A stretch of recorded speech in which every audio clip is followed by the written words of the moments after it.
Hello, Renee Flamond here.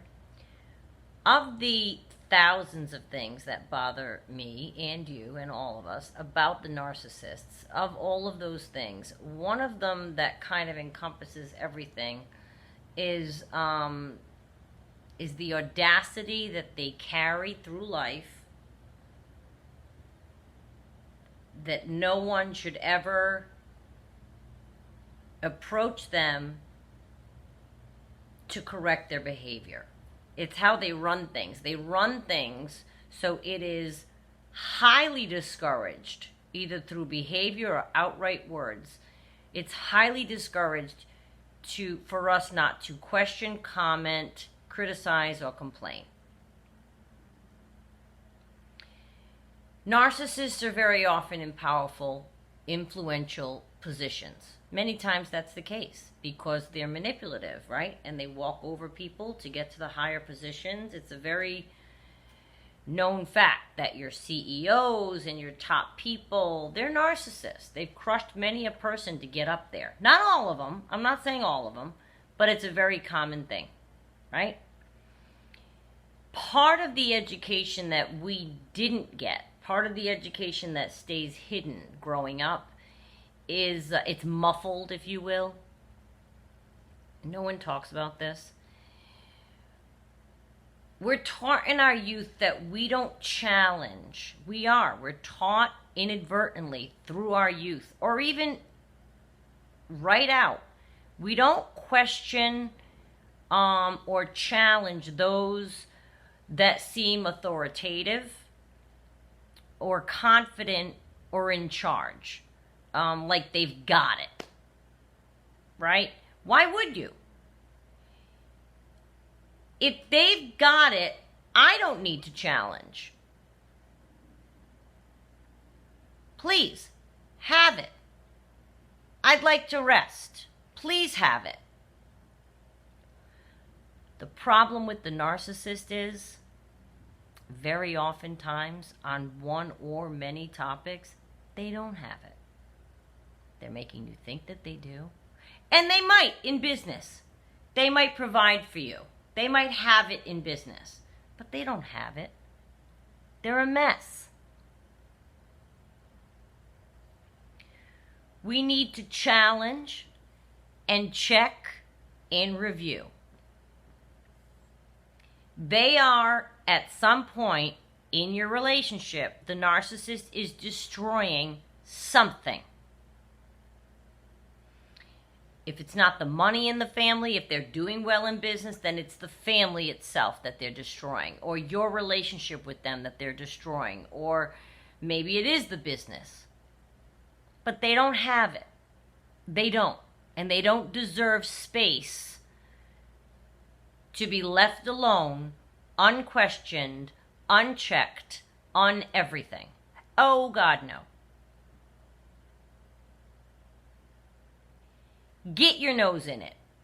Even though this will cause a tectonic plate shift of a fight, find a way.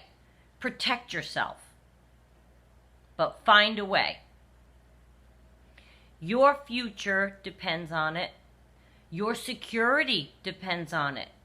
If it is the business and the money that they're messing up, that's your security, your children's security, your family situation, your health.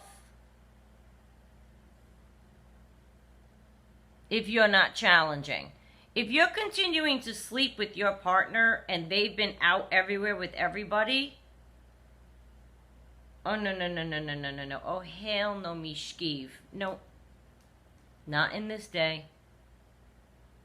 But wives, husbands, they don't want to rock the boat.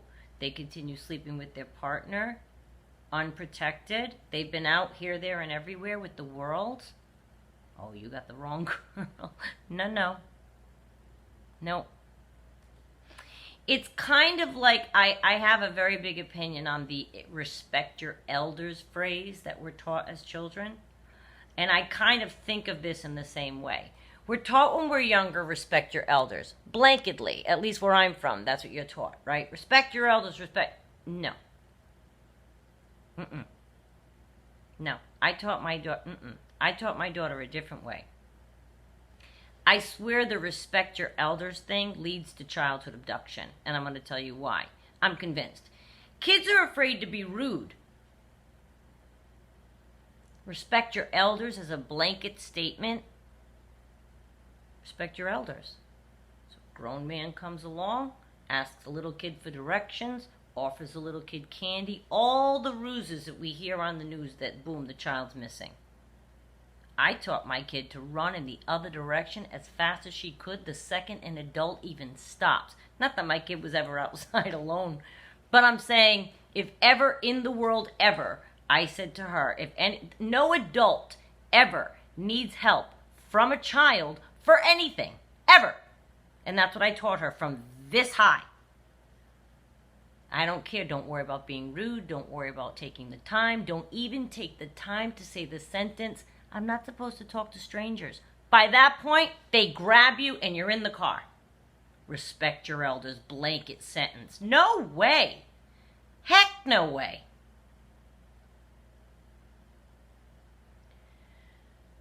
It's the same thing.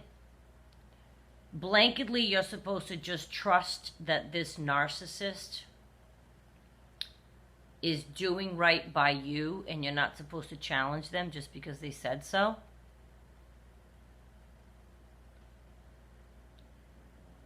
That respect your elders thing is an awful lesson, I think, to just blanketly tell your child. Because also I believe respect goes both ways, and the adult sets the tone for the relationship. So when you raise somebody saying respect your elders, what if every or many of the encounters that particular child had with adults are not healthy? What if they were raised in an abusive household? But they hear respect your elders, respect your elders. So what? They're going to just accept that? I'm not accepting abuse from any elder. I wouldn't want to be yelled at or abused by somebody. I'm going to give it right back. I respect my daughter. We don't yell or hit or any of those things that many of us growing up experienced back in yesteryear. It was a different world, right? It's just a different world. We've learned things that aren't so good for children, and we don't do those things anymore. We've learned, right? In the decades that we've raised our children, I hope that we did anyway, from the olden times of when they did things differently. So as a result, my child respects me immensely because I've shown it to her. So I taught her, you got to get it also. Don't just blanketly respect an elder just because they're older than you. God, no, they could be the worst creature on earth. They deserve respect because they're older? Please. Same thing with the narcissist. You grow up, you're taught, okay, when you meet a partner, you're going to want to respect each other. It's going to be a union. You're going to go, stand by your man. All these different messages we hear. Oh my God, it leads us to not question anything they do, especially if you have a confident, narcissist who seems to have everything together. I promise you they don't. And you know they don't. If you're with a narcissist, you know they don't. And don't yield that narcissist some false sense of barrels of respect. If they do say they have the business together and they are providing for you, don't be so darn appreciative that you think, ooh, I can't rock any kind of boat then. I don't want to say anything. He provides for us and we live a nice life. I don't want to. So we went out 5 nights last week. You have a right. You have a right to demand for yourself what you saw for your life. And you might say, well, you don't know my narcissist. There's no way I could say that. And this is why I said earlier, you need to protect yourself. I'm not asking anyone to talk and get themselves into danger of being physically, some women are physically attacked by that would be a horrific consequence of this suggestion. And so it's not really a suggestion that I'm making to you. What I'm trying to point out, if you are not in danger, if you feel meek or mild, or you're in the position where you don't want to approach it because your narcissist has chosen to run things and make you feel like you can't challenge them in any way, I venture to say yes, you can. You have a standing in that household.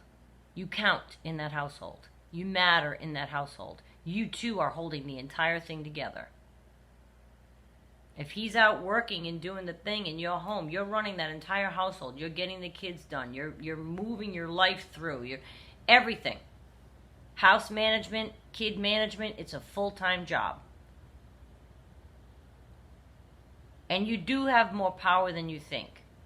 And you definitely have rights that you probably have squashed and don't even remember that you had. Don't blanketly just respect your elder, respect your partner, respect your... No, I want the respect also, then I'll respect you. That's how I've done it. That's how I'm sorry. Now, we're never... Don't be rude. But if a stranger come up to you on the street as you're a child, don't worry about being polite. Turn, run. Respect your elders makes kids think, oh, I can't be rude to this person who's asking me for candy. I need to take the 45 seconds to explain to them why I can't take their candy. And during that time, I'm being abducted. With your narcissist, it's the same thing. We're raised to think you're going to be in a union, you're going to be a congenial partner, you're going to go forward together. But you know what? They're not doing that. They're not doing that. They're not holding up that end.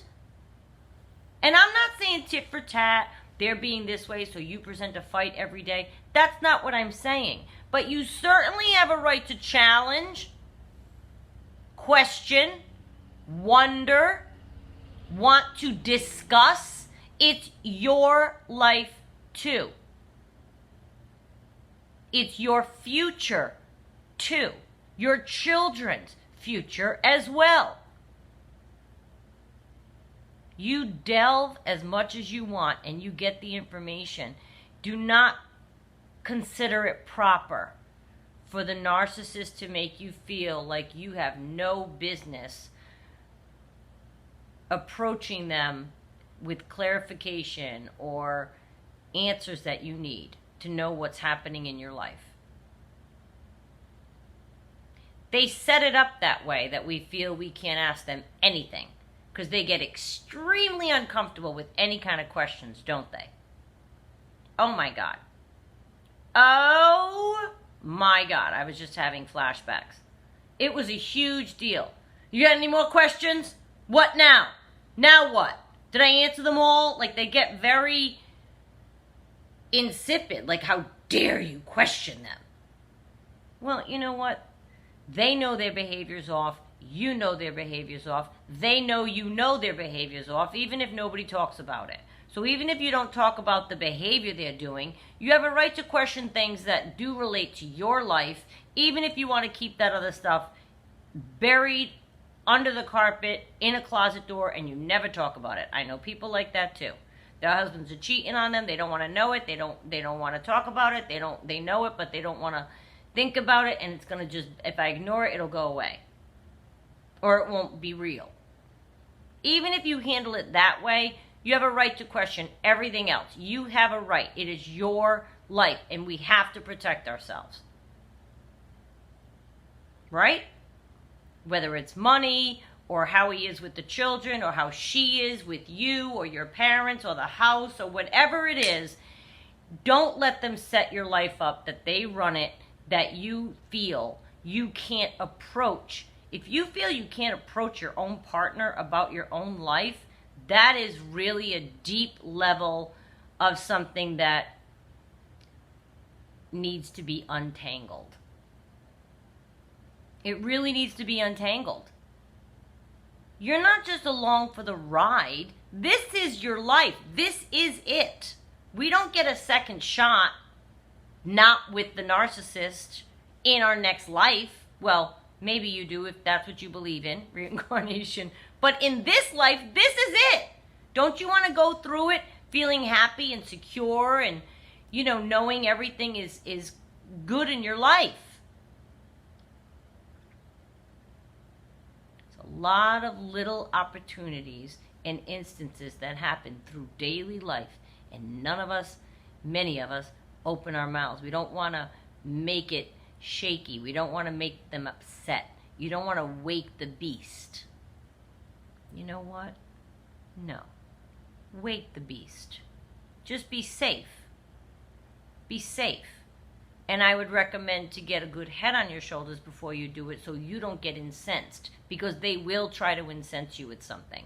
They're going to bait you into an argument and make you come over to their side and be infused with rage, and before you know it, it's a fight, and they'll deflect. They'll be off the topic you even asked. You'll never get an answer, and you'll be back to where you were. You take your time, formulate some things you want to know. You present them calmly. Regardless of their reaction, you wait, you sit, you remain quiet, ask again. That's all well and good, but what was the answer? No, I'm sorry, I didn't hear the answer. In your 17-minute soliloquy of rage, I didn't really get the answer to this. What was the answer? Boom, they go rageful again. You have a right to get answers for your life. This is your life. Don't just blanketly accept and respect that they're in a position, that they're in charge. And again, if they've got it, great. That's great. But guess what? I have some questions on some other topics. And you have every right to do that. Please be your own advocate for your own life conditions, for your own quality of your life. You have a right to... It upsets me. It truly upsets me, because we get to the point that we don't want to open our mouths. No. I'm sorry. I think that you have a right to express whatever it is that's making you feel uneasy in your life. Otherwise, your children are going to feel it, your family's going to feel it, your friends are going to feel it, and you're never going to be able to move through it and have a truly happy existence. And that's what you deserve. We all deserve that. The narcissist won't find it. They will never have a truly happy life, regardless of what we do, what the next person does, what the person after that does, what money deal they get. It doesn't matter. But you can have a happy life. So just try to make sure you watch that.